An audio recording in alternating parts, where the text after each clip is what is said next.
Wow. So, I just finished Yakuza 6 yesterday? I think it was yesterday. I'm trying to get my sleep schedule like turned around to something that's like normal for the sake of my new job that's coming up, so I'm a little like when did things happen? But anyway, uh like there's been enough time to where I've like digested to get more like concrete opinions about how I feel about it because fresh off from, finishing it, I was all hopped up and being like, "Oh yeah," but like now I've like thought more about the whole rest of the game a little bit more. And I'm still really positive about it, but there's other stuff that's coming to mind also. Like like for one thing, I'm remembering like it was just one or two I think I saw, but like there was a couple of articles that were like, Yakuza 6 is a great place to jump in on the series for newcomers, and I'm like, yeah, the last one, right? The very last game in the series, not like the series, but like in the storyline. Yeah, that's the perfect spot for new players to jump in and experience the narrative. Hey, never played a Metal Gear Solid title before? Just go ahead and jump in and play MGS4. I'm sure it'll make perfect sense to you, right? I mean, it's got great gameplay. Who gives a shit about understanding what the fuck is going on or appreciating the context of how the gameplay has evolved and expanded over the scope of the series to become like the most, well, not really the most perfect, but I would have said like MGS5 for like the best gameplay, but story wise, MGS4 is a better comparison. But anyway, like no, don't play Yakuza 6 if you didn't play Yakuza. At minimum, I would say playing Yakuza 4 and 5 is a requirement for playing Yakuza 6. You don't necessarily have to play 2 and 3 because there's not a lot of carryover. This is why they really need to work on doing like an HD remaster port for Yakuza 3, 4, and 5, and hopefully like Kenzan, Ishin, maybe localize Ishin, or Dead Souls. I mean, fix that game's frame rate and it's pretty okay. I don't know. Anyway, uh, so for me, as someone who's played the Yakuza series all the way up from 1 through 6, very satisfied, but I can imagine someone, like, I feel so bad, but also I'm laughing at people who started with Yakuza 0 because, the Yakuza, like, they really took Yakuza 0 as an opportunity to relaunch the brand in the West, which is a good thing. It's pretty much what I was saying they should do before Yakuza 0 came out, although now that that's what's going on and so many people have jumped in on the series and Yakuza 0 is their first game and the marketing for the series has really like latched onto that. It helped also because of the localization team. The current localization team working on the series now, Yakuza 0 was their first game that the Atlas guys localized. Like it's a bunch of Atlas slash Sega people. Like they're like because like that was the dream at the time. Remember when that happened? Remember when Sega bought Atlas because like Atlas was owned by this parent company that was super fucking shady and was like probably a front for a criminal organization, and it was like, uh-oh. So then Sega bought Atlas and everyone was like, oh no, for some reason. And then someone was like, the dream scenario here is they just get the Persona team to localize all the Yakuza games. And that's basically what happened.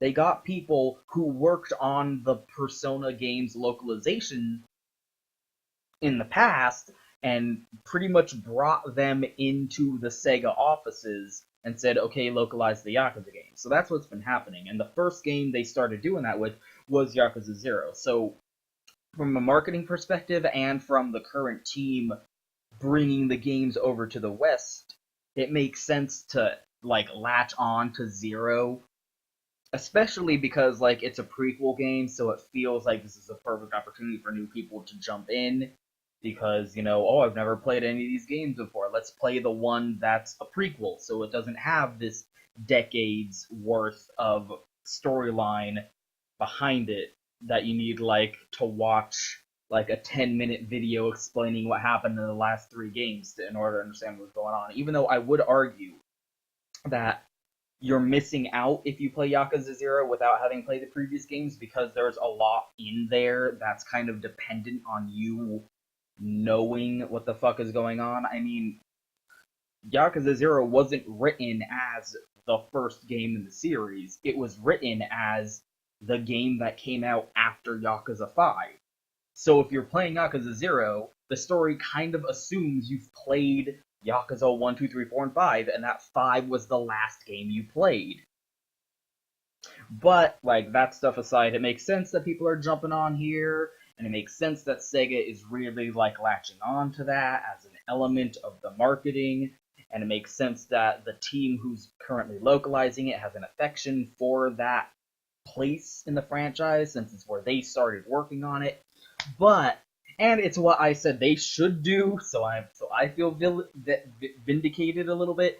But it does make me feel bad that like Yakuza 5 got localized that year, like within the same span of months that Yakuza 0 came out, Yakuza 5 came out in the West finally, like in 2014.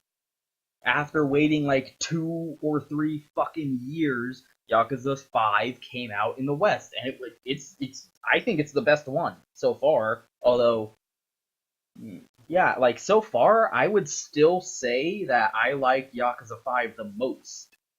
And it got a digital only release, and it didn't get a lot of marketing. It was kind of understated. It felt like they released Yakuza 5 for the people who've been asking them to release Yakuza 5 all this time, and didn't try to capitalize on that release as to try and hit like the wider audience. It almost felt like they were just getting it out of the way. And I think that's a little bit unfortunate because it's there.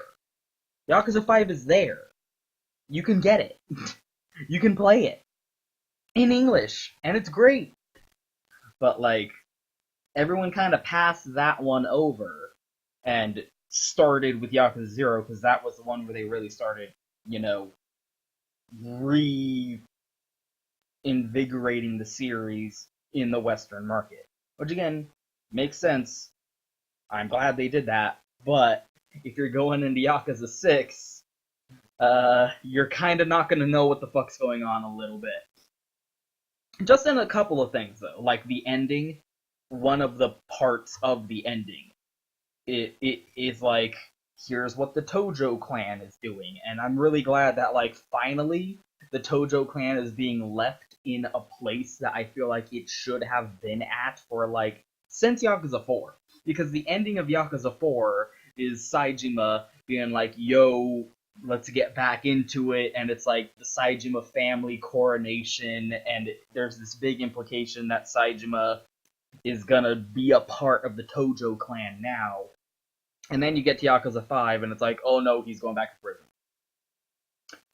And all this other drama happened with like the war with the Omi Alliance, and like there was this weird corruption thing going on, and Kiryu had to fight the entire Tojo clan, and it was the best.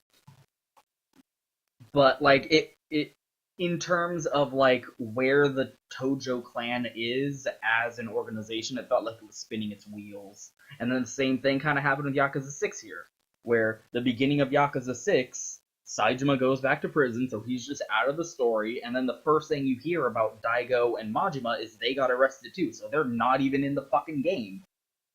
And you're dealing with all these other characters who are running the Tojo clan for the moment.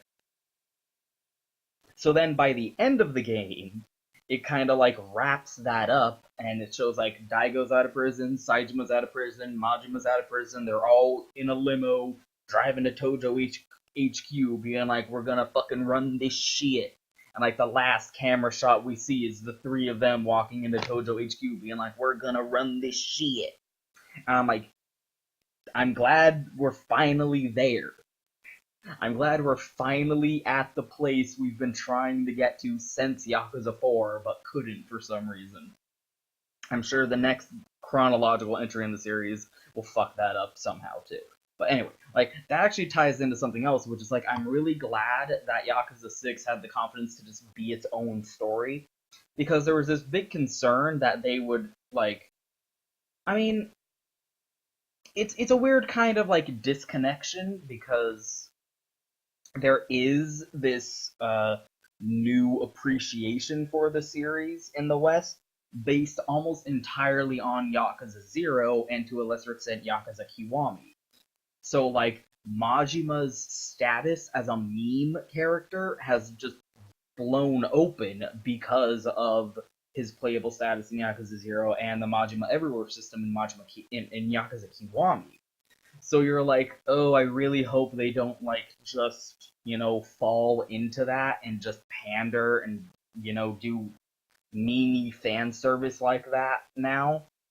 But, I mean, like, by the time that started being a thing, Yakuza 6 already existed in Japan. So it's not like, they're not gonna pander to that perception of the Western audience when the game already has been out for 2 years, right? So, like, due to the convenience of timing, I feel like we dodged a bullet on that one a little bit because there's this big concern that's like, oh no, they're just gonna start memeing it up and fall back on like the fan service of Majima as a character. No, they had the confidence to be like, Majima's not in this fucking game.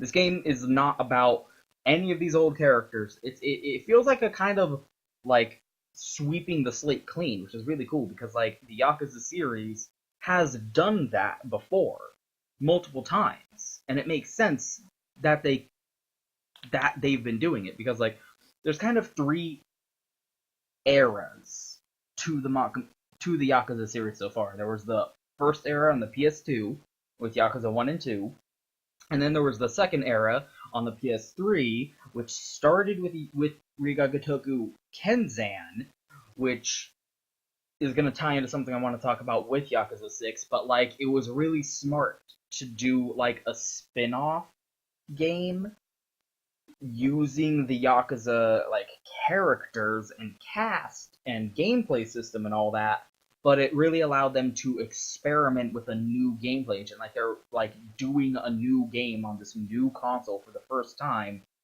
and it makes sense for them to go like, you know what? Let's like just dedicate an entire game to just trying to figure this new technology the fuck out, right? So it doesn't have like the importance of a new numbered entry into the franchise. We can, like take risks and see how far we can push this new engine without risking like a real entry into the series having a lower quality because we don't necessarily know what we're doing yet.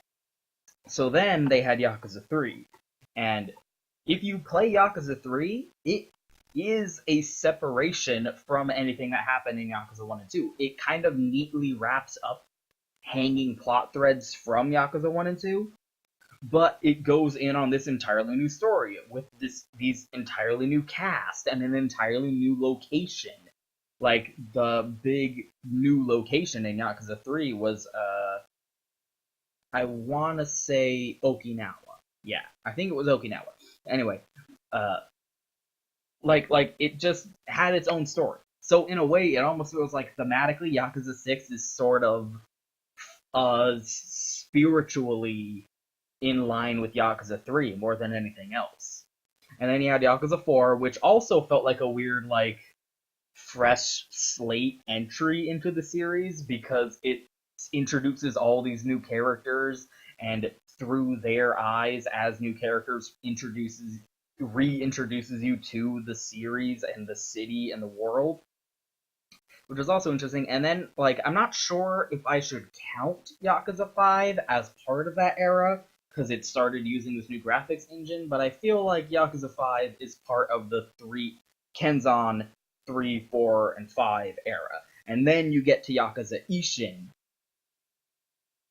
which like that's sort of why, because I almost consider Yakuza 5 to be part of that era, to be part of this new era, but it wasn't on the PS4, and Ishin was on the PS4, so it almost feels like 5 is part of the PS3 era, and then with Ishin we jumped into the new era on the PS4, and they're doing the same thing again, where they're doing a new spin-off entry that's like all samurai focused, and it's a testing ground for them to figure out.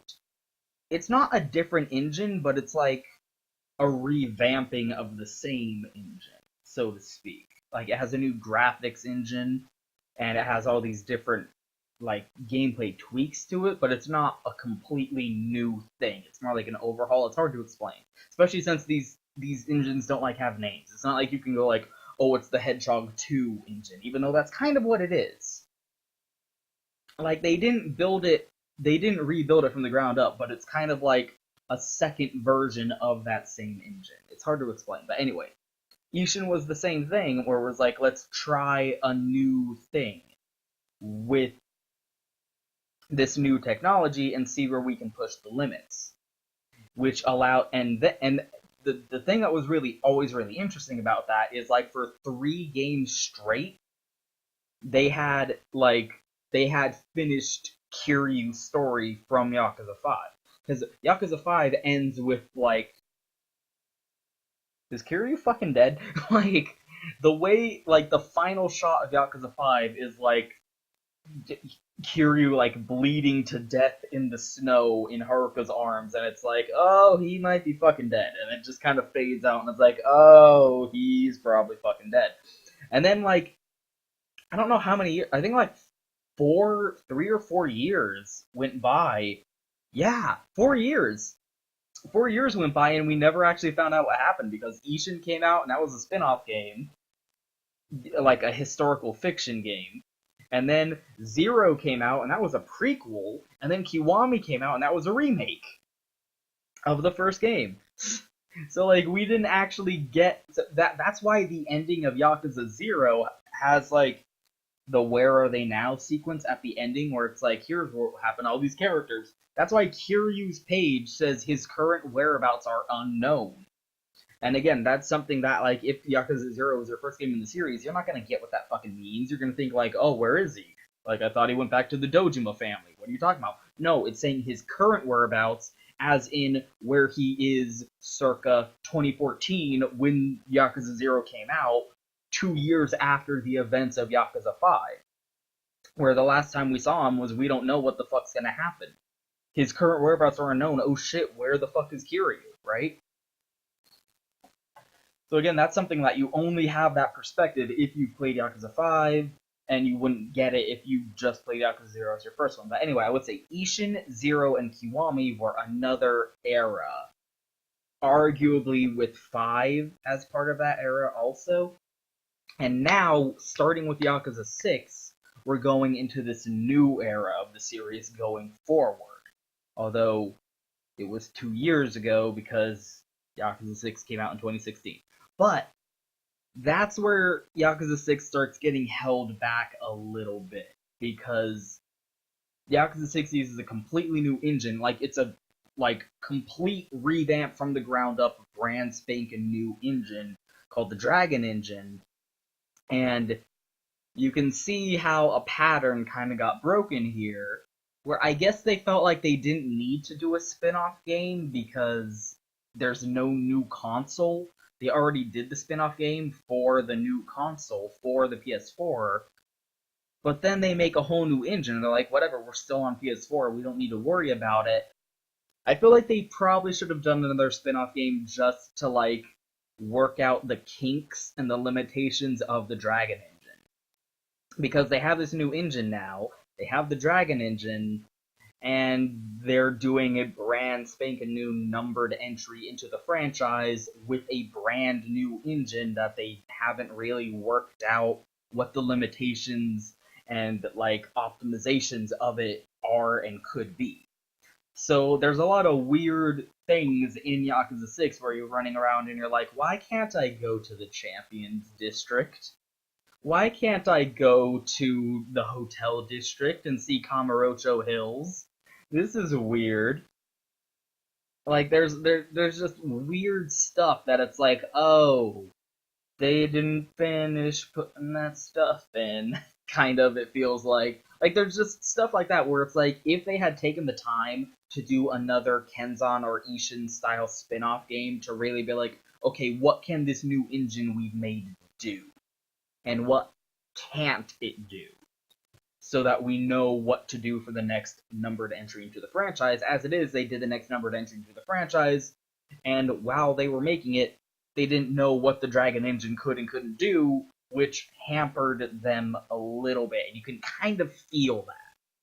That's the only big negative I would say against this game is you can feel like maybe someone more casually just playing it wouldn't, but like with me, I can't help but like kind of see behind the curtain a little bit and see like, oh, they didn't really know what they were doing yet. Like and that doesn't detract from the game. It doesn't like hold it back. The game shines through.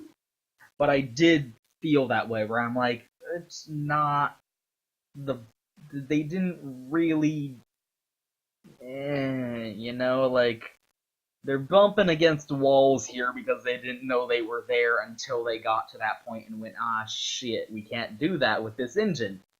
Crap.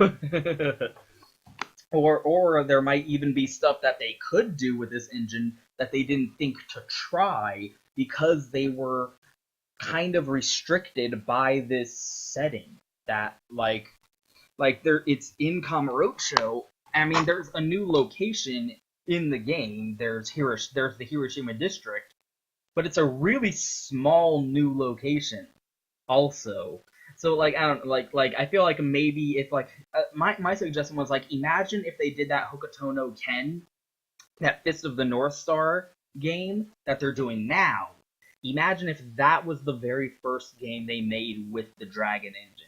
Can you imagine that? Like, what a bombastic introduction to this brand new game engine that they created for themselves. Like, they literally created a. Oh, Sonic, it's so bad. They had to make a whole engine just to facilitate its gameplay. Oh, the Yakuza series is so bad they had to make a whole gameplay engine to facilitate its gameplay. All of a sudden, that's just like a bolt from the blue, like, oh yeah, people were talking shit about the Hedgehog engine, saying this, like, oh, they couldn't just use fucking Unreal, they had to make a new engine just for Sonic.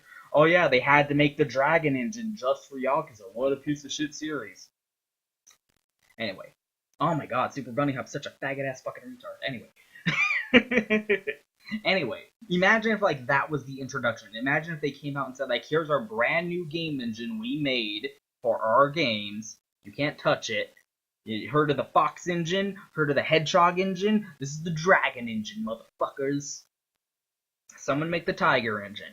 But anyway, yeah, and they were like, guess what our first game on this new engine is gonna be? Motherfucking Fist of the North Star, motherfucker!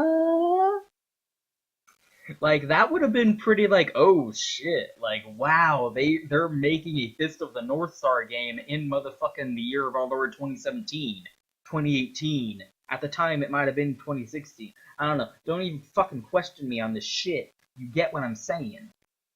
Anyway, that would have been like a big deal for them to announce to like unveil that new engine with a Fist of the North Star game, and it would have been an interesting setting for them to work in and really test the limits of the engine and see what they could do and couldn't do, because with the Fist of the North Star game, you can kind of do whatever you want, because it's a post-apocalyptic setting, so you can kind of like throw whatever you want in there, unlike Yakuza, which is a little bit more grounded in this one city that has evolved and progressed with technology over these last 10 years.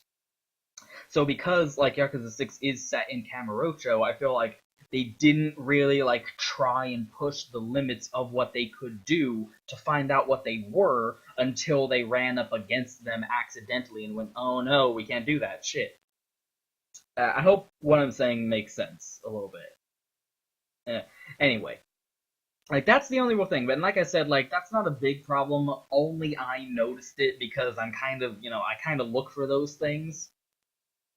But like it didn't hold the game back. Like the game shined through that. The game like the story did really well, and I really like the game, like the combat of it. Although, like the one thing that's kind of annoying is like you have to hold down a button to run now. So if you want to just, it's very Batman, where like if you don't hold down the button, you just slow walk everywhere. You have to hold down X to run if you want to run. Whereas in the old games, like you just press the stick forward and you'd run, and you actually have to hold down a button to force Kiryu to walk instead. So now they've reversed it, where you have to hold down a button to run. So you're kind of just going all over the place, holding down X while like just walking around the city. That's the only thing. But aside from that, I actually really like the new engine. I really like the new combat too. And it took a little bit for me to realize that I like it, because when you're just playing the game, it feels different. It's a different combat system and different moves, and it plays very differently from old Yakuza games. So when you're just playing it, you're like, oh, I don't know about this. It just feels weird. But then after I beat the game, I like had a half finished save from Yakuza Kiwami, and I wanted to go back and finish that.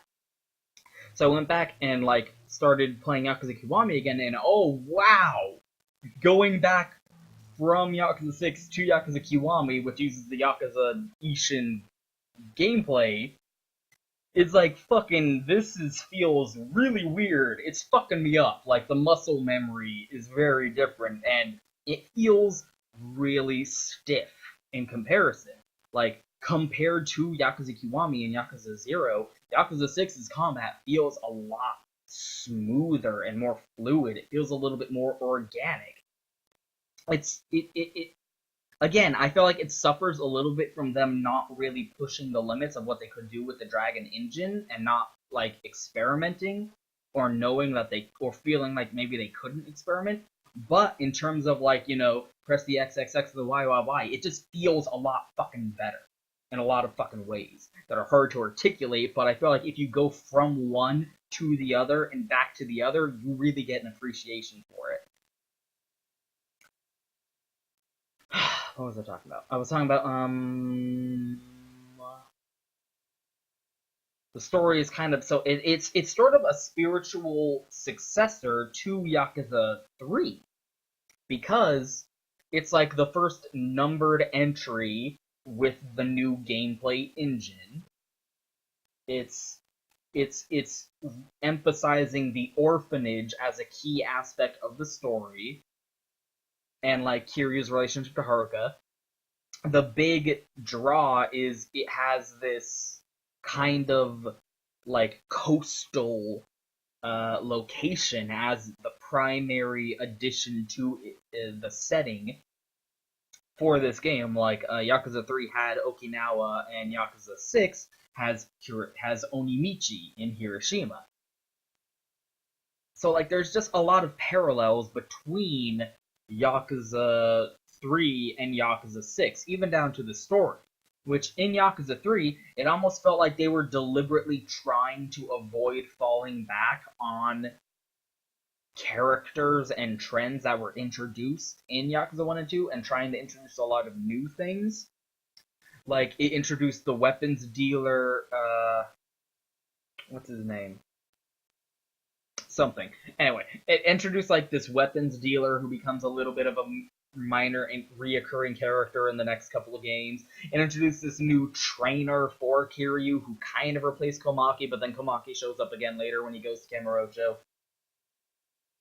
And it introduced like Daigo gets kind of removed from the picture, and this new cast of characters who run the Tojo clan get introduced as the villains. And then, like, there's this plot twist where it turns out the real antagonist of the game is, like, this political figure who has ties to, like, illicit government dealings, etc.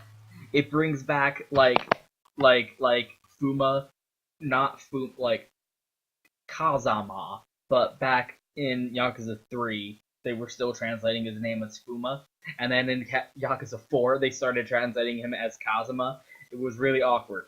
Oh, the tumultuous history of Yakuza localization. Like, there were a lot of things where it was like, it was bringing things back, but it was doing new things and trying to reinvent itself. And that's sort of what Yakuza 6 feels like as well, because Komaki's not in this game. In fact, I don't think there's any trainers in this game whatsoever. You just learn new moves by leveling up. You don't go to a trainer and learn new moves from them, like you have in basically every other game in the series so, until now. And I feel like will again in Kiwami 2.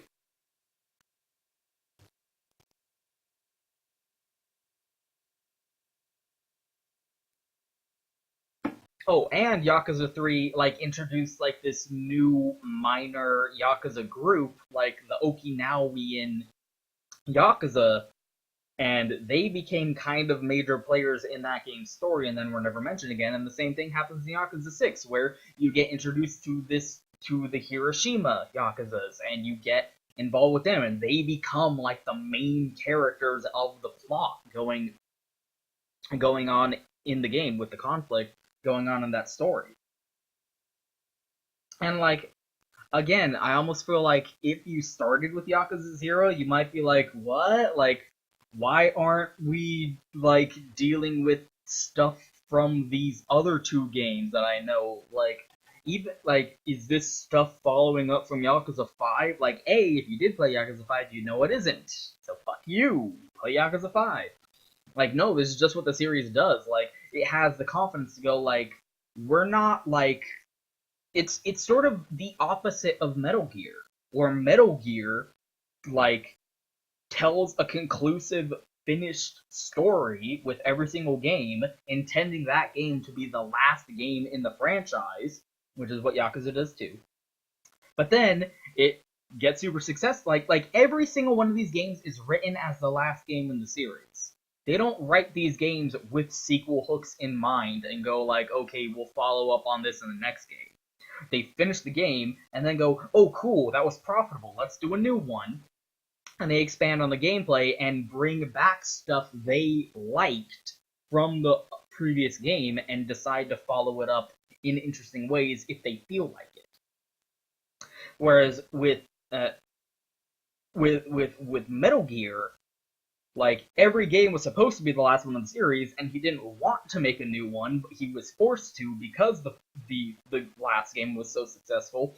And and the way he handled that was taking the plot from the last game and like making up new shit to expand on and keep it going forward. Like, it's an attempt at like it feels like it's attempting to be like, okay, chapter 1, chapter 2, chapter 3, chapter 4, even though they were written one chapter at a time.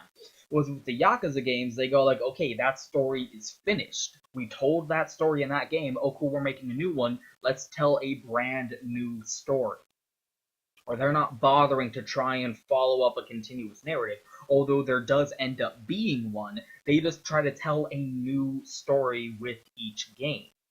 And the only reason there are continuing elements that get followed up on in a sequely, like, continuous narrative kind of way is because characters they did not kill off in the last game show up in the new game. And they have that history of those last two games with them in this game. Like the stuff with the Tojo clan and Daigo. Daigo has been around since Yakuza 2, so, like, he has a continuous narrative, even though his role in the game is very minimal, and like, he kind of has no involvement, but his story is following up from his story from 5, and his story from 4 and 3 and 2.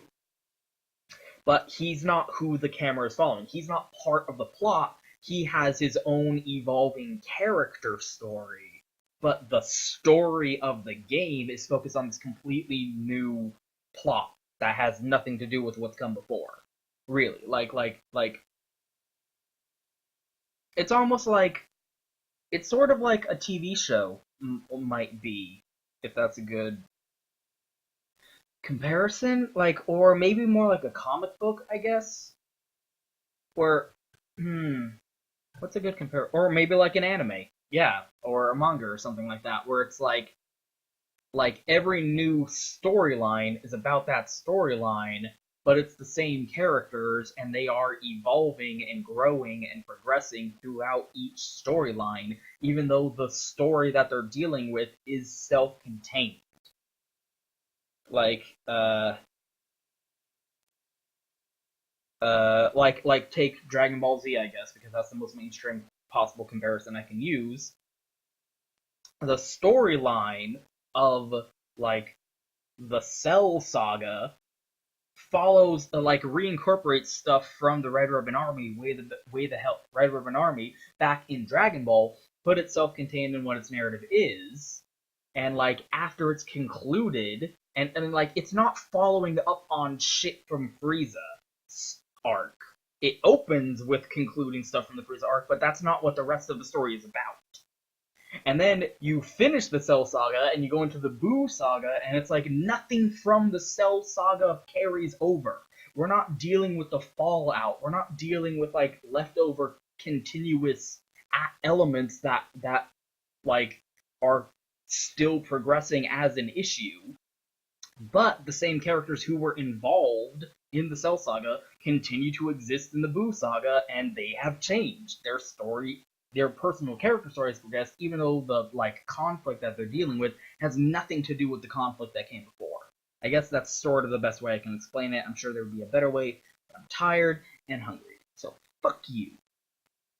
But that's what it's like. Like, Kiryu is growing and developing as a character in each game, but the conflict that he's dealing with has nothing the fuck to do with what's been going on previously. And to the point where it's like, it should, and it's kind of concerning at times that it doesn't.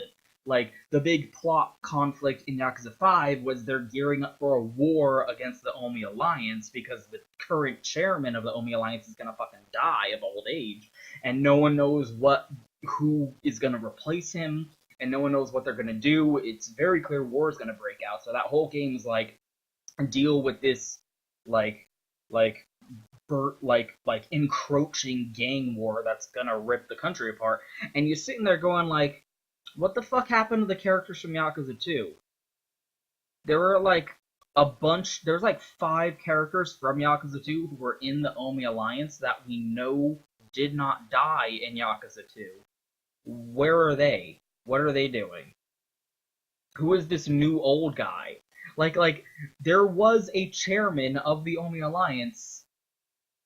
Ryuji's dad was the chairman of the Omi Alliance in Yakuza 2. He did not die. He was really old. I can conceive of him dying of old age, but no one talks about where the fuck he went. There's just this new chairman of the Omi Alliance in Yakuza 5, and we're supposed to pretend like he's been in charge this whole time, and now he's also dying of old age, and it's like, get a younger dude. Daigo has been the 6th chairman for like 5 games in a row. Like, what the fuck?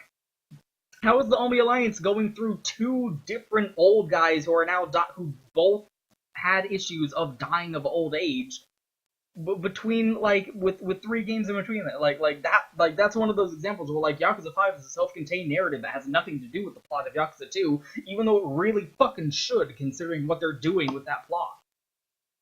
But anyway, like I was happy about that because I was playing Yakuza 6 and I was like, okay, good, it's doing its own thing. You know, if you go from Yakuza 0 and then play this, nothing from Yakuza 0 carries over. The only thing that carries over is, you know, Kiryu and his characterization and his character development and the relationship he has had with other characters in the franchise from previous entries, which you have absolutely no context for if you started with 0. Because if you started with 0, hopefully that means you played it Kiwami, and now you're going from Kiwami, which is the first time Kiryu met Haruka, to Yakuza 6, which is like the conclusion of their character growth and their relationship together, because now Haruka is like an independent individual now. She's an adult. She's a grown-ass woman. She's 19. Or 20. I'm still not sure. And like she's off living her own life separate from Kiryu's protective influence. And that's like a happy thing and a sad thing, because a big part of the plot is like a big theme of the story is fatherhood and parents' relationships with their children, and that gets explored through a bunch of different characters in a bunch of different ways, some positive, most negative. And Kiryu takes his experiences and encounters with those characters and contextualizes his own relationship, his own parental relationship through those experiences. Because he looks at Haruka and that's his fucking daughter. That's his baby. He fucking raised that girl. Like for fucking 10 years. She has had him in her life for longer than she didn't have him. And I mean, like, she lived in an orphanage her whole life until she was 9 years old. Never even met her mom until when she finally did meet her mom. Her mom fucking died right in front of her fucking face. Kiryu was the only one there. They grew they grew up together, you know? It had that thing where it's like he became a more mature, hopeful individual because of her influence, and she became the woman that she is now because of his guidance as a parent. But Kiryu also, like, semi-retconning, I think, which is kind of funny, but, like, it makes sense, and I get it, even though, like, it's been a little bit too long since we've seen this relationship for you to be pulling this, like, contextualization of that relationship, because Kiryu is also a father figure to another character, who is Daigo Dojima, and like at the end of the game, he goes like, "I probably don't have the right to say this, but I considered you my son. I like brought you into this life of organized crime, and they had a history before Yakuza 2, and the fact that Yakuza 0 kind of retconned some things about the relationship plays into this a little bit, because like there was that side quest in Yakuza 0 where Daigo's running around being a little shit, and like he has no parental guidance. His real dad isn't fucking there for him, and Kiryu was the one who like gave him a bit of like an ethical basis for his life going forward. And then in Yakuza 2, like he brings him back into the world of organized crime and thrusts this responsibility onto him and these expectations, and again like gets him like Daigo straightens out his life because of Kiryu's influence and becomes the man he is because of Kiryu. And so it's like, yeah, I see where they're going with that.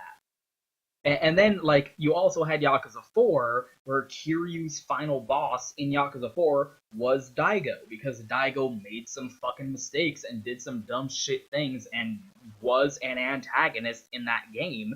And Kiryu was like, you know what, I'm the one who pulled you into this, and then just kind of left you to deal with it yourself, so, like, your mistakes are my responsibility, and I'm here to fix that now. And they fought each other, and like it was a great like relationship between them, even though that game wasn't necessarily focused on Kiryu or Daigo as part of its plot. Like I said, like that was just a running continuation of their relationship and characterization from the previous games, but it wasn't what the game was about.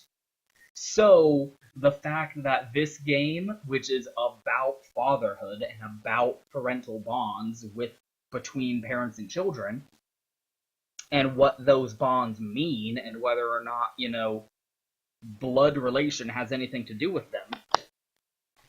The fact that this game's like trying to impose retroactively, somewhat impose that relationship onto Kiryu and Daigo makes sense, but it does also kind of feel like, it's coming a little bit out of nowhere. You're kind of just throwing this at them a little bit out of nowhere right at the end, but that's fine. Where he's like, literally like, I considered you my son, and then Daigo fucking calls Kiryu his dad, and it's like, I'm into this, but nah, you kind of didn't earn that. Like, I buy it, but nah, game, come on. You have to build up a little bit more than what you did. They built up to it sufficiently, but you need to build up a little bit more. They didn't build up enough to that. But like, obviously the primary relationship is between Kiryu and Haruka, and like, oh man, there was a moment or two where I fucking started, like, there was the big moment because like the game's very open about how it opens with Haruka getting hit by a car and like being in a coma the whole fucking game. So like at the end when she wakes up and Kiryu walks into the room and they like fucking see each other again for the first time in like 4 years. And Haruka's been in a fucking coma all this time, and Kiryu's been running around ragged trying to figure out what the fuck is going on and dealing with all this other bullshit. And he walks into the room, and they like talk to each other for the first time in fucking like almost half a decade. And he's like, you know, I had all this stuff I wanted to say to you. I wanted to lecture you for like doing some dumb shit. Like you ran off and abandoned the orphanage. You abandoned our family at the orphanage. You ran off and got knocked up by this fucking punk ass little brat motherfucker, which was another great thing because like half the beginning of the game is building up this mystery of like who's Haruto's dad. Haruka has a kid. His name's Haruto. Who's his dad? Who knocked up Haruka? And like when they finally revealed who it was, I was like, oh shit, that makes sense, and I didn't predict it. Because that's the worry, right? When you get to a twist like that, you're like, it's either gonna be something really obvious or stupid bullshit you could not have imagined and doesn't make sense. But so like there were like three like different running possibilities in my head, and none of them were who it was actually was. So when they revealed it, I was like, oh, I didn't suspect that, but it totally makes sense. Like I buy that. I buy that character as hooking up with Haruka. And so he's like, I wanted to lecture you for running off and not talking to me for years and getting knocked up by this asshole and getting involved with this weird fucking crime syndicate conspiracy. But then like his like the graphics with the Dragon engine are so fucking good because you see the fucking tears fucking well up in his eyes and you're like, "Oh no, please." And he's like, "But now that I'm here, like I can't find the words, you know? Like she's this baby girl and she's okay. She's alive and they're seeing each other for the first time and it's like, oh no. You're quiet a little bit. A bit quiet." Ah, that was a great moment. And like with the ending, there were two things that I'm like, fuck you, a little bit. One of them is a big fuck you, and one of them's a little fuck you. Like, one of them's a little tiny fuck you, and that, like, at the end of the game, Kiryu fakes his own death, and is like, okay, I'm leaving now. Big spoilers. Like, he dies in Haruka's arms, basically. Again, although there was this great line where, like, he's dying via gunshots, and it's like, that's not good. Like, as a fan, you're like, that's not gonna kill fucking Kiryu. He's been shot, like, a million times. Come on. Like, Yakuza 5, and, like, he had a whole boss fight with a bullet wound in his fucking body. Yakuza 2, he had a boss fight riddled with fucking bullets. Like, I mean, come on. Anyway, but, like, so he's dying in Haruka's arms, and Haruka's like, and he's like, like, you know, I'm dying with peace. You know, I'm content. I'm like, I saved you. You can live in peace now. You're like, make your family happy. And Haruka's like, don't look so fucking satisfied about this, you asshole. You're fucking dying. Don't fucking leave me. But of course, like, she's in her grief about that, obviously, because her fucking dad is dying in front of her, but, like, Kiryu can feel at peace with it because he doesn't need her anymore. He doesn't, it's, like, she's an independent person. She doesn't need the guidance and protection of her dad there anymore. She can, like, you know, leave the nest, and him dying allows her to do so without having any more baggage and have to like deal with the threat of being pulled back into crimes and whatnot. Like it's sort of like it's a weird like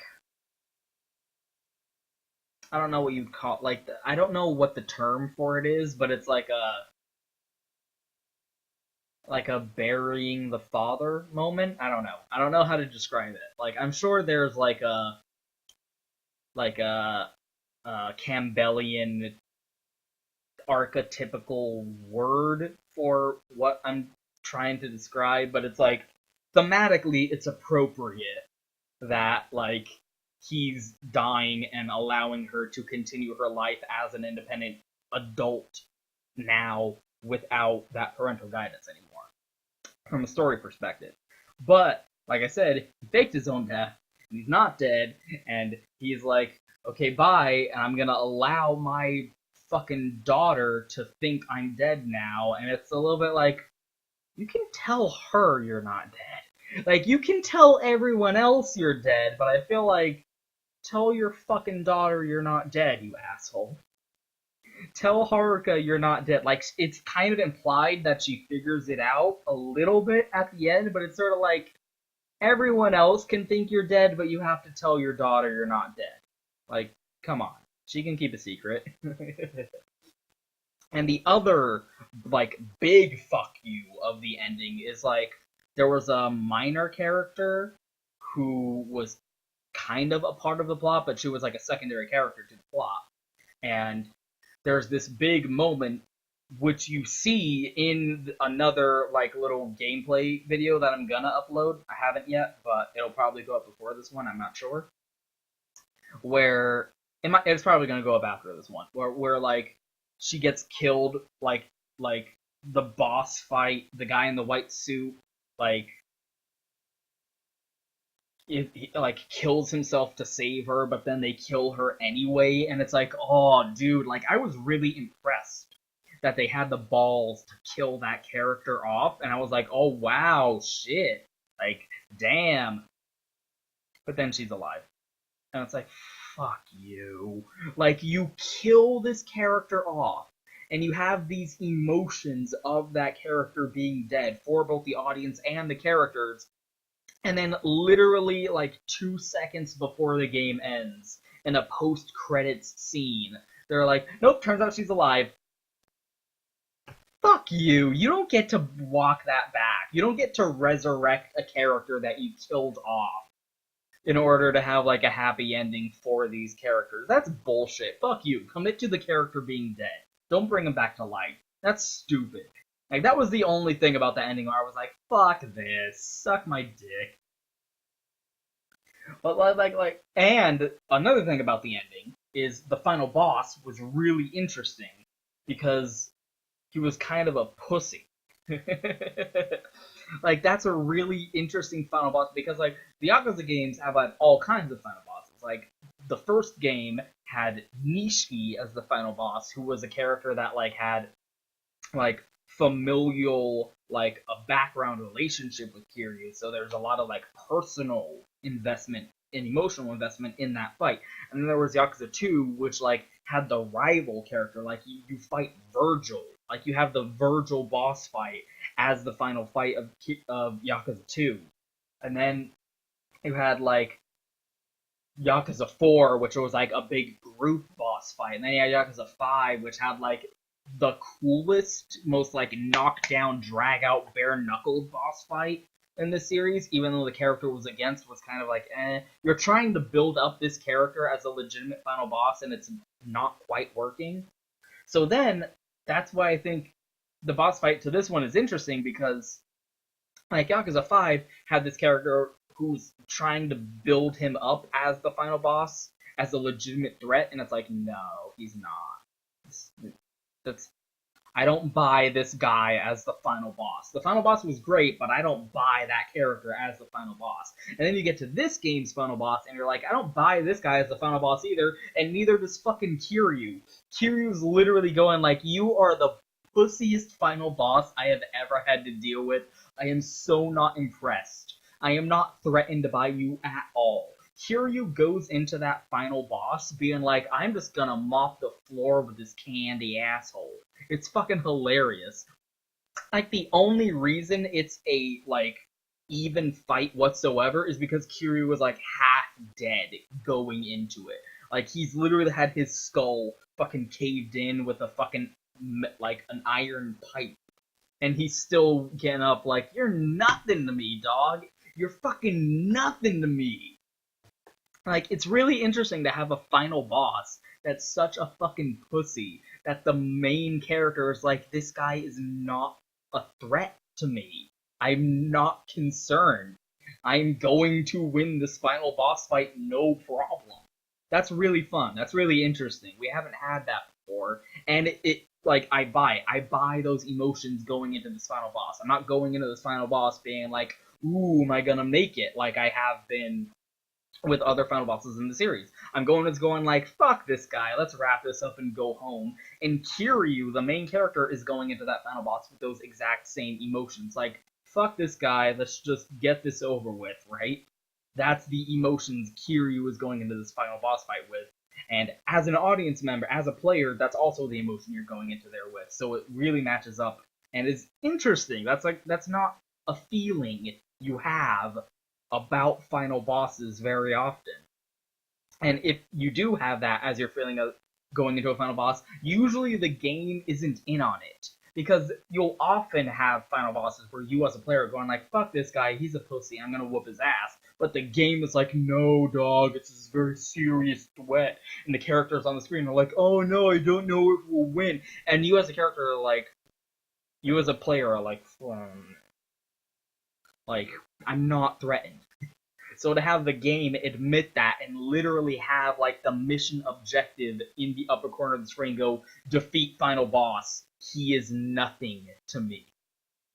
Kiryu's inner monologue is, he is nothing to me. That's fucking really cool and interesting. And like the last thing about the game's story that I really liked that I did want to talk about was like the game's kind of building up this like secret, like it's going like all the villains. That was also really funny is there's like 5 villains in this game and they're all trying to come out on top as the main villain. Like they're competing villains. That's also something you don't see a lot and it's really fun to have villains be like, no, fuck you, I'm the main villain. No, fuck you, I'm the main villain. I'm the one with the master plan. And like they're all trying to like compete with each other and out conspiracy one another while Kiryu's going around just kicking everyone's ass, which is also another cool thing, is every single villain in this game was like, yo, Kiryu is a fucking beast-ass dog motherfucker. like, like, like, it's so nice, especially in the Yakuza game, where every time Kiryu walks into a room, every character of importance is like, yo, that's fucking Kazuma Kiryu. He's the fucking Dragon of Dojima. Watch your fucking mouth, he can kill all of us without even breaking a sweat. Like, they recognize him, and they respect, like, half of the fucking villains in this game are, like, sucking Kiryu's dick and being like, dude, you're so cool. Like, I really don't want you to get involved because you're totally going to get a wrench in my plans, and I want to stop you. And I want to antagonize you, but you're so cool, Kiryu. You're the coolest guy ever. That's so, I really appreciate that. Everyone is being like, yo, fucking Kiryu is the coolest guy. Even though they're villains. And that's another fun thing is like, some of these villains Kiryu has no respect for. He's like, fuck you. You're a pissant. I don't want to deal with you. But other villains, Kiryu's like, yeah, like, I'm gonna be on the level with you about this. About these issues that we're dealing with here. And, like, it's sort of, like, directly proportional with how much of a direct threat to my life is this character. If they're a sincere and actual threat to my life, I will show them respect. And if they're not, fuck this pissant. That's Kiryu's perspective when dealing with antagonists at this point in the series. And, like, all of these villains are, like, competing with each other and trying to out-villain each other and out-conspiracy each other and try to get themselves as, like, I'm the one who's gonna win and, like, take control as the main antagonist. And, like, the introduction of this story is Haruka gets hit by a car, and that's why Kiryu gets involved. And every single one of the villains in this game had involvement with Haruka getting hit by a car, but none of them wanted her to get hit by a car. Like, she was pivotal to their plans, but they did not want anything bad to happen to her. Because the instant Haruka gets hit by the car, every single villain that's like in the know with the main plot went, oh, god fucking damn it. Now Kiryu's gonna come and get involved. Fuck! Like, the instant Haruka gets hit by a car, they're like, no! Now Kiryu's gonna come and fuck up our shit! No! That's another great, like, emotion where, like, every single villain is like, shit, shit, shit, oh no, oh no, oh no. Like, we did not want this to happen. Oh man. Anyway, so what was I fucking trying to talk about?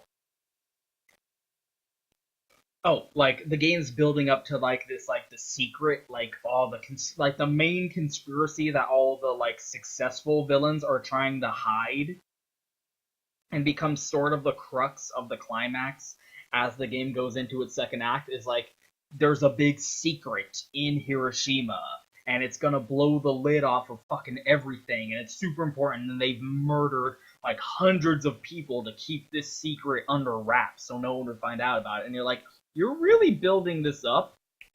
You better deliver. This better be worth all the build up you're doing. Because they're like, if it's like blueprints to some fucking shit, like it was seriously getting to the point where it's like, what, is there a fucking nuke in Hiroshima? Does Japan have a nuclear missile on like its soil? Is that why this is such a big deal? Like, that is seriously the extent to which they were building this up. Like, A, it's like a huge deal in terms of like Japan's diplomatic relationships with the rest of the world, and B, it would just destroy the careers, both political and business wise, of everyone who had anything to do with the secret whatsoever. And like, it's not a nuke, but it's actually pretty close. Like, when they revealed what the big secret was, I was like, oh yeah, like, there you go. That is definitely a fulfillment to the promise. Like, that is worth killing over from the perspective of the villains. Yeah, you totally, like, kudos. You followed up on that promise. So, like, very little of this game, in terms of, like, the story and the gameplay, wasn't satisfying to me.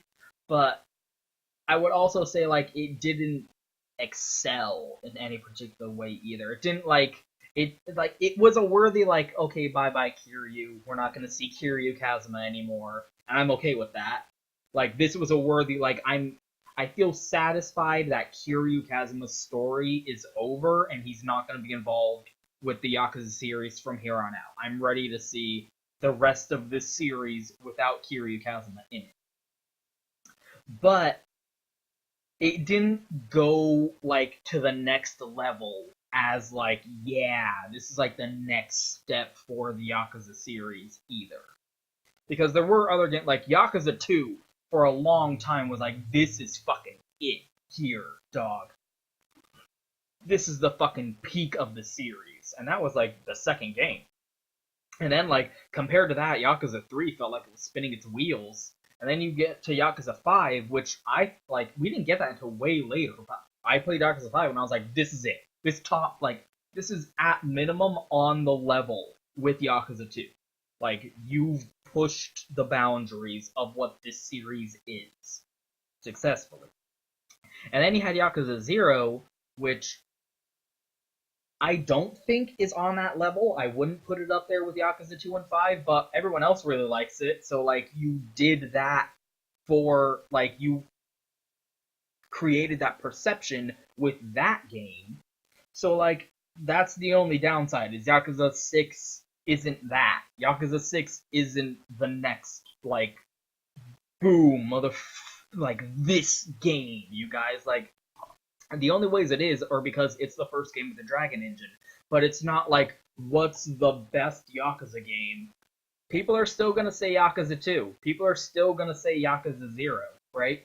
That's why Kiwami is really, like, exciting. Kiwami 2, because Kiwami 2 is the remake to Yakuza 2, which is the one everyone says is the best, because it is, and it's using the Dragon engine after they've had a chance to work out what the limitations and advantages of the engine are. Like, Kiwami 2 is like the first Yakuza game where they know what they're doing with this new engine, because they've worked out all the kinks and tested out all the limitations and expectations of what they can do with it in Yakuza 6. So, like, Kiwami 2 is using this new engine to its fullest capacity, and it's remaking the best game in the series. So, like, yeah, I feel like when Kiwami 2 comes out, that's gonna be like, yo, motherfucker, if you want to play Yakuza, play this fucking game, right?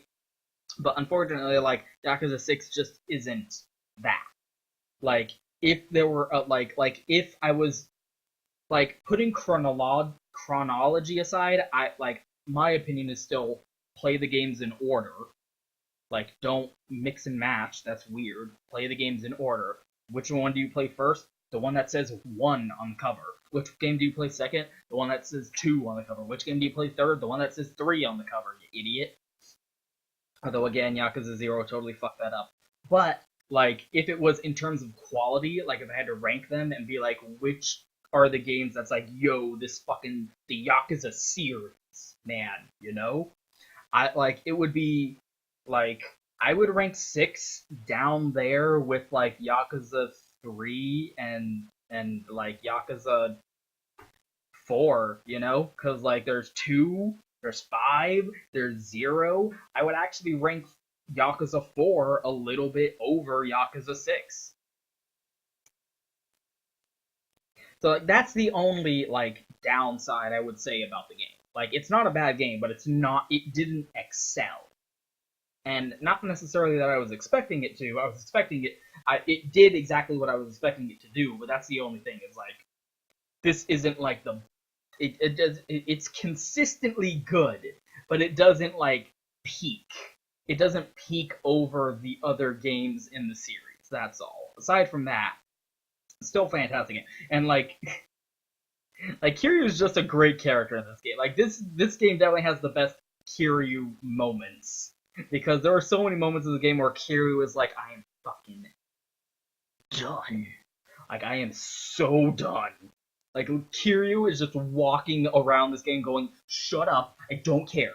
You know how many fucking people like you I have just destroyed over the last 10 years? I don't give a shit. Your plan is stupid, you're a shitty villain, I'm gonna walk through you, tell me what I want, give me what I want, I'm going to beat you up. Everyone is stupid.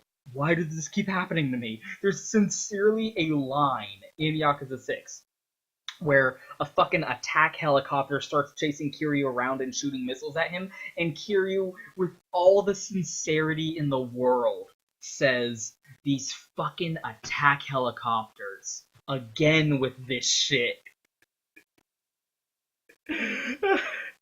Like, I gotta deal with this fucking attack helicopters again. God damn it, always with the motherfucking attack helicopters. And it's like, oh, Kiryu, you are so done, and it's the best. That's great. I love that. Yeah, Yakuza 6.